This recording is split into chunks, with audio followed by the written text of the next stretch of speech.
नमस्कार, जय हिंद, वंदे मातरम। आप सभी विद्यार्थियों का स्वागत है आपके अपने यूट्यूब प्लेटफॉर्म उदय एजुकेशन और सक्सेस पेपर में।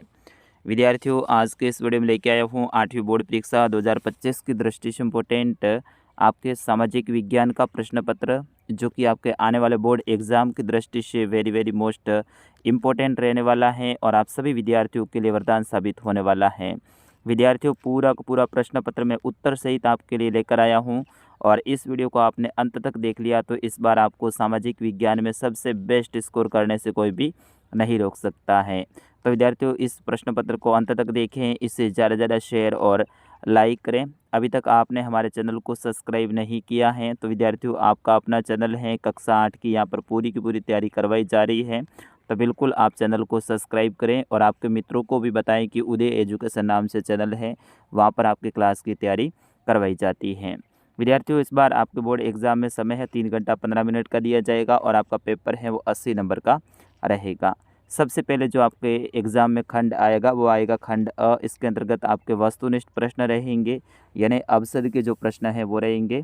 तो इसमें पहला प्रश्न देखिए, 17 जुलाई 1734 को आयोजित हुरडा सम्मेलन में निम्न में से राजस्थान के किस शासक ने भाग लिया था? सवाई जय सिंह आमेर, महाराणा जगत सिंह मेवाड़, अभय सिंह जोधपुर या उपयुक्त सभी।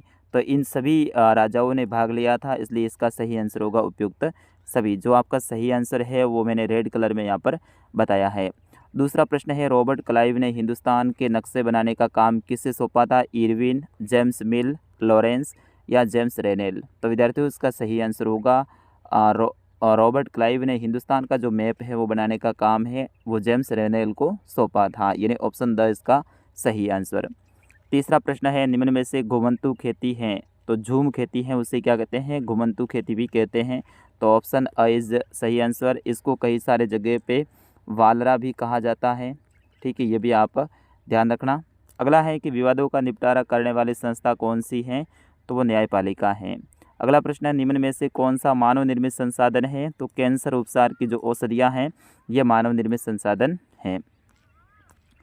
अगला है, राजस्थान में सर्वप्रथम मराठाओं ने कब प्रवेश किया था? आपके एग्जाम में सपने वाला वेरी वेरी मोस्ट इम्पोर्टेंट ये प्रश्न है। तो राजस्थान में सबसे पहले मराठाओं ने 1711 में प्रवेश किया था, ऑप्शन ब इसका सही आंसर।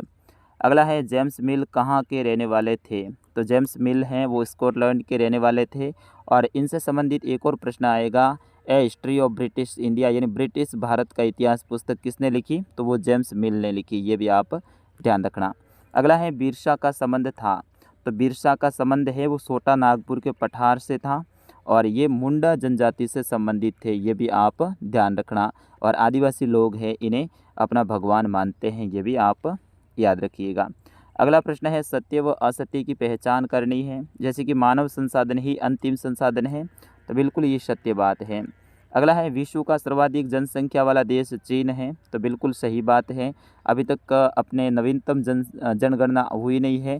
अगर नवीनतम जनगणना होगी तो मेरे हिसाब से सर्वाधिक जनसंख्या वाला देश अपना देश इंडिया हो जाएगा, लेकिन वर्तमान में कौन है? चीन है। अगला है, विषुवत के दक्षिणी की ओर दक्षिण की अपेक्षा उत्तर में कम लोग रहते हैं, तो बिल्कुल ये असत्य है, क्योंकि विषुवत व्रत हैं इसके आप देखोगे तो इसके उत्तर में अधिक लोग रहते हैं जबकि दक्षिण में कम रहते हैं। ये बोल रहा है उत्तर में कम रहते हैं, ये गलत है। और विश्व में एशिया में सर्वाधिक जनसंख्या निवास करती है, तो ये सत्य बात है। जनसंख्या की दृष्टि से और क्षेत्रफल की दृष्टि से भी एशिया महाद्वीप है वो बड़ा है। अगला है, निम्नलिखित को सुमेलित कीजिए, तो इसमें आपको मिलान करना है, जैसे कि सोत, तो वह कर जो मराठा अपने भूभाग से बाहर लोगों से वसूलते थे। और दूसरा है, इससे मनसबदार, मुगल साम्राज्य में बतौर इनाम दिया जाने वाला पद मनसबदार कहलाता था। और तीसरा है, दीवानी, दीवानी का मतलब होता है भू राजस्व वसूल करने का अधिकारी या फिर अधिकार। और रानी चेन्नम्मा है वो कित्तूर में अंग्रेजों के विरुद्ध आंदोलन का नेतृत्व इन्होंने किया था। 11वां प्रश्न है, मजदूरों को उचित वेतन मिल सके इसके लिए सरकार ने कौन सा कानून बनाया है? तो इसके लिए सरकार ने न्यूनतम मजदूरी अधिनियम 1948 बनाया है। अगला है, महिला सशक्तिकरण हेतु विद्यमान किन्हीं दो कानूनों के नाम बताने हैं आपको। तो महिला सशक्तिकरण के लिए एक लिखोगे बाल विवाह निषेध अधिनियम 2006, दहेज निषेध अधिनियम 1961। तो ये 2 कानून आप बता सकते हैं।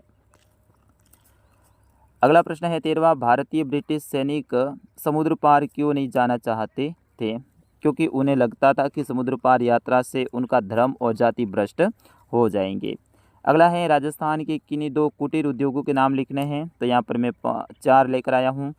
मिट्टी के बर्तन बनाना, टोकरी व चटाई बनाना, हथकरघा उद्योग और चर्म उद्योग यानी चमड़ा उद्योग। तो इस तरह से आप इनमें से कोई भी 2 बता सकते हैं। अगला जो आपका आएगा वो आएगा खंड स। इसके अंतर्गत आपके कुछ लघुतरात्मक प्रश्न रहेंगे। उससे पहले मैं आपको बताना चाहूँगा कक्षा 8 के सभी विषय के पेपर आपको डाउनलोड करने हैं। तो आप हमारी वेबसाइट पे जा सकते हैं। आपको गूगल में जाना है और गूगल में जाने के बाद में आपको सर्च करना है उदय स्टडी .in यानी इन उदय स्टडी .in आपको सर्च करना है। वहाँ पर ऊपर जो पट्टी आएगी उसमें कई सारे नाम होंगे। वहाँ पर एक पेपर नाम आएगा, उसके ऊपर क्लिक करना है। वहाँ पर सभी क्लासें खुलेगी, उसमें क्लास 8 के ऊपर आपको क्लिक करना है और जो आपको पेपर डाउनलोड करना है वो आराम से आप वहाँ से कर सकते हैं। और विद्यार्थियों हमारे वेबसाइट की लिंक है मैं इसी वीडियो को डिस्क्रिप्शन में, यानी जो क्लास 8 सामाजिक विज्ञान पेपर जो लिखा हुआ है नाम, इसके ऊपर आप जैसे टच करोगे नीचे विवरण खुलेगा, वहाँ पर भी मैंने दे रखी है। पहले इस पेपर को पूरा देख लीजिए फिर डाउनलोड कीजिए। चलिए 15वां प्रश्न है, मुगल सम्राट द्वारा बंगाल का दीवान ईस्ट इंडिया कंपनी को बनाए जाने के बाद स्थानीय कारीगर गांवों को छोड़कर क्यों भागने लगे?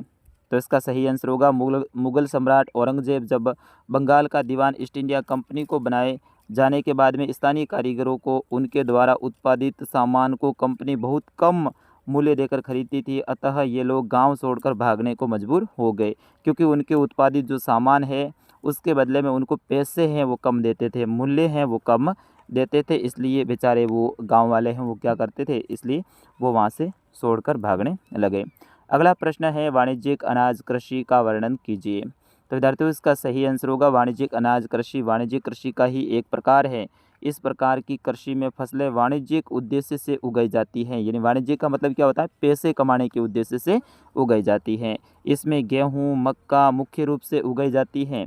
विश्व में उत्तरी अमेरिका, यूरोप, एशिया के शीतोष्ण घास के मैदान वाणिज्यिक अनाज कृषि के मुख्य क्षेत्र हैं और ये क्षेत्र सैकड़ों हेक्टेयर के बड़े फार्मों से युक्त न्यूनतम जनसंख्या वाले हैं। अगला है, उद्योगों से उत्पन्न जोखिमों को कम करने के उपाय बताइए। तो विद्यार्थियों इसका सही आंसर होगा घने बसे आवासीय क्षेत्रों को औद्योगिक क्षेत्रों से अलग बहुत दूर रखा जाना चाहिए। पहला क्या करोगे, क्योंकि उद्योगों में कोई भी घटना हो सकती है, तो आपका जो उद्योग है वो आवासीय क्षेत्र यानी जहाँ पर लोग ज़्यादा रहते हैं वहाँ पर आप उद्योग स्थापित नहीं करोगे, उनसे दूर स्थापित करोगे। दूसरा क्या बताना है, उद्योगों के समीप बसने वाले लोगों को दुर्घटना से होने की स्थिति में विषैले या खतरनाक पदार्थों के संग्रहण और उनके संभाव्य प्रभावों का ज्ञान होना चाहिए। अब मान लो आपने आसपास में लोग रहते हैं और आपने उद्योग कोई खोल लिया है, तो उसके अंदर विषैली गैस वगैरह जो भी हैं तो उनसे क्या दुष्परिणाम हो सकते हैं ये लोगों को पहले ही जानकारी दे देनी चाहिए, ताकि कोई घटना हो तो ऐसे में लोग वहाँ से सुरक्षित भाग सकें। तो ये जानकारी देनी हो, तो इससे क्या होगा, जोखिम कम हो जाता है। आग की चेतावनी और अग्निशमन की व्यवस्था को उन्नत किया जाना चाहिए। अगर आग लगने की संभावना है तो चेतावनी देनी चाहिए और उसके लिए अग्निशमन यंत्र भी होने चाहिए। और विषैले पदार्थों का भंडारण क्षमता सीमा होनी चाहिए, यानी विषैले पदार्थ है उनको क्षमता से अधिक भंडारण नहीं करना चाहिए, उनके लिए सीमा एक होनी चाहिए, लिमिट होनी चाहिए, तो इससे भी जोखिम कम होता है। और अंतिम है कि उद्योगों में प्रदूषण नियंत्रण के उपाय को उन्नत किया जाना चाहिए। 18वां प्रश्न है, निम्नलिखित तालिका को पूरा कीजिए। जैसे कि लोकसभा व राज्यसभा के सदस्यों को क्या कहते हैं, तो लोकसभा और राज्यसभा के सदस्य है उन्हें सांसद कहा जाता है। दूसरा है, भारतीय लोकतंत्र का सबसे महत्वपूर्ण प्रतीक क्या है, तो वो संसद है, क्योंकि संसद से ही सारा कामकाज चलता है। और भारत कब आज़ाद हुआ, तो 15 अगस्त 1947 को हुआ। और लोकसभा में सत्ताधारी दल का मुखिया कौन होता है, तो वो प्रधानमंत्री होता है। 19वां प्रश्न है, आदिम निर्वाह कृषि के प्रकारों का वर्णन करना है। और इसी में दूसरा रहेगा, उद्योग किसे कहते हैं, आकार के आधार पर उद्योगों का वर्गीकरण करना है। 20वां प्रश्न है, कच्चे माल के उपयोग के आधार पर उद्योगों को विभाजित कीजिए। 1857 की क्रांति के समय राजस्थान में कौन कौन सी सैनिक छावनी थी? तो 6 सैनिक छावनी थी, ठीक है ना, उनके नाम आपको लिखने हैं। और राजस्थान के मैप में आपको सिरोही, सीकर, जोधपुर, जालौर और बीकानेर बढ़ना है। तो विद्यार्थियों ये आपका बीकानेर है और ये सिरोही है, ये जालौर है और जो जोधपुर ये आपका जोधपुर है। तो इस तरह से आपको इसमें भरना है। और सीकर की बात हो रही है तो ये वाला सीकर है, ये वाला। तो इस तरह से आपको राजस्थान के मैप में भरना है। फिर उसके बाद में खंड द आता है जिसमें निबंधात्मक बड़े बड़े प्रश्न रहते हैं और प्रत्येक प्रश्न आपके 4-4 नंबर का रहेगा।